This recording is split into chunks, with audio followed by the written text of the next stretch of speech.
Hi friends, welcome to Anshu's knowledge hub. Victory day పరేడ్ను ఏ దేశం నిర్వహిస్తుంది?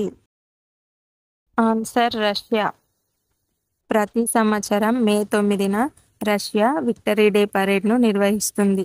ఎందుకంటే 1945లో నాజీ జర్మనీపై సోవియట్ యూనియన్ విజయం సాధించింది. ఈ విజయానికి గుర్తుగా ప్రతి సంవత్సరం మే 9న విక్టరీ డే పరేడ్ను నిర్వహిస్తారు.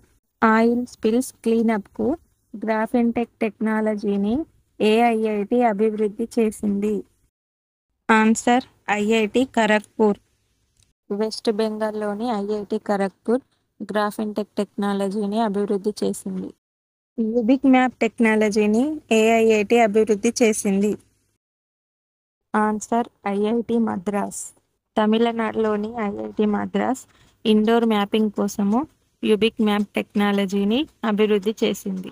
సూక్ష్మ సేద్యంలో దేశంలోనే మొట్టమొదటి స్థానంలో నిలిచిన రాష్ట్రం ఏది?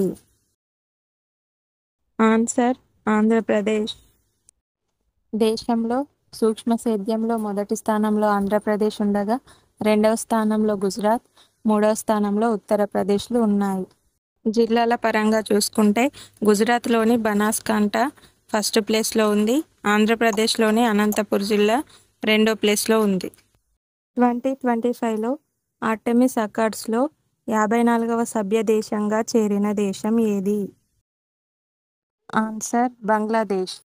53వ సభ్య దేశంగా ఫిన్లాండ్ చేరింది. 2023లో భారత్ ఆర్టెమిస్ అకార్డ్స్లో 27వ సభ్య దేశంగా చేరింది.